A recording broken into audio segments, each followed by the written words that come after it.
improve the energy efficiency of their homes and offices, and how would you implement that plan? For sure, I support the incentives to businesses. I mean, there's a lot of businesses in our community that have benefited. There's a lot of businesses in our community that have grown because of the incentive programs that the government's offered, and it's helped them during tough times, like the collapse of 2008. We need to support our businesses. The government's not here to create jobs, but we're here to support them. As far as home energy efficiency, for sure. I mean, that's how you can conserve electricity, conserve power with smart meters. I mean, we've launched programs already in this province. I think it's a great program that we've launched.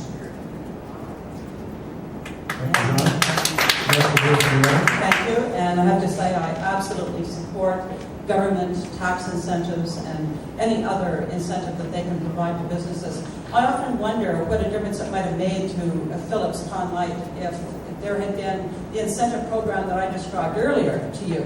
You know, after 30 or 40 years, the company's on the verge of retooling, they have to change a few things, and sometimes it's cheaper to move than it is to do that work. But we intend to reward the investment if they stay put and do the work here in Canada and upgrade their operation. So I'm a great believer, and it's very effective.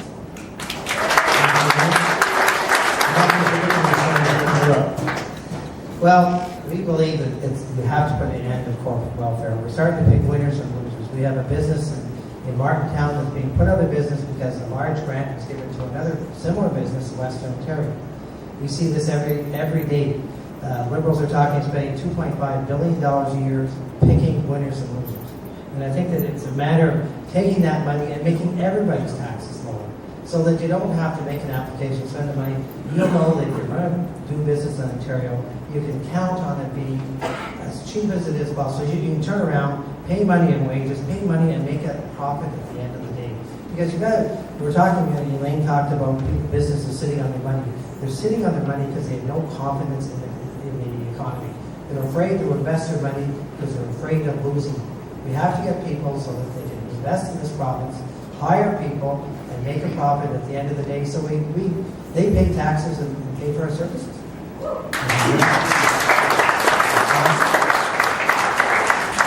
Do I support incentives? No. It's a function of micromanaging people's lives, which I said in my opening statement I don't approve of. The incentives will come from the individuals themselves. They will decide to make their homes more efficient because it will save money in the long run. But in order to make those investments in their own homes and in their own lives, they need to retain more of what they earn. That means we need to reduce the size of government. It costs money to run the programs, to give the incentives. It's insanity.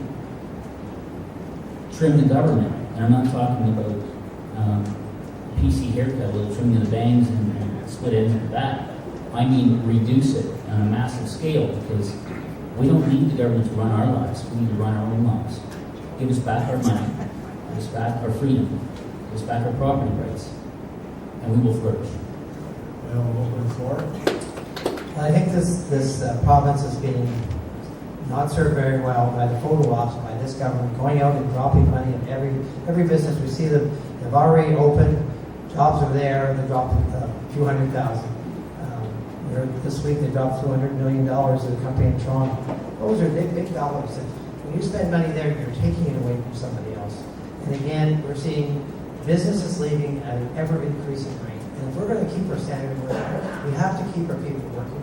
We have to keep them in good private sector jobs. I think it'd be convenient to think that our provinces, people aren't spending money here because of lack of confidence in the provincial government. Let's face it.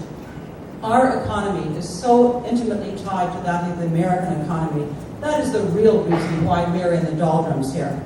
Well, you know, it's a good thing you brought until that that economy picks up, but we have to do everything we can to get people moving. And it's There's good that you brought that up consequences because when you for look at incentives and interventions. There's consequences. when we look And at the costs we're paying for hydro right now are consequences for the incentive programs that were given to people who put up windmills and solar panels. Micromanaging. That's not the pain we're facing because of electricity. But Yes, we took it over from the Harris company when we were left in shambles. We've been paying debt reduction charges, and we've overpaid it, and it hasn't been removed. And those charges don't relate to green energy. They relate to the nuclear We see a government here that successes of the 70s. is forecasting our growth in Ontario to be less than all of the rest of the Western world over the next 20 years. These are their numbers. So what have they done? Our growth would be less than every other jurisdiction in the Western world. It's the economy they've given us. We've got to get the cost of doing business, the cost of living in this province. I see people coming in every day, can't afford to pay their hydro bill, or they're deciding not to buy food. That's what this government's done. People on fixed income aren't getting the raises. They can't keep up with the huge increases in hydro. And some of your policies are so designed to impoverish even double the amount you've already seen and talked about. We're talking about letting people keep their money To the and bottom. having it go further. That's if we don't let people make life affordable in this province, we'll see more and more people going out to provinces like Alberta. What about the 100,000 people who are out of jobs? How is that going to make it more affordable for people? Last election, you were 100% behind supply management and risk management for farmers. Still am. I'm a farmer. That, you talk about people who can't buy food. We've doubled the cost of their food by keeping out competitive imports in this country. You're micromanaging just as much as they are. The studies show that the subsidies that are given in places like the U.S. outscore our supply management. And the agricultural community has Give me my liberty, please. I'll produce for you, and I'll produce it for half the cost. But you're alone in that. The agriculture industry wants those programs. And we have one of the strongest agriculture industries in this country. We're going to call And it We've there. forgotten how to produce. Move on to the next question. Thank you We're very part of much. the nanny state now, and it's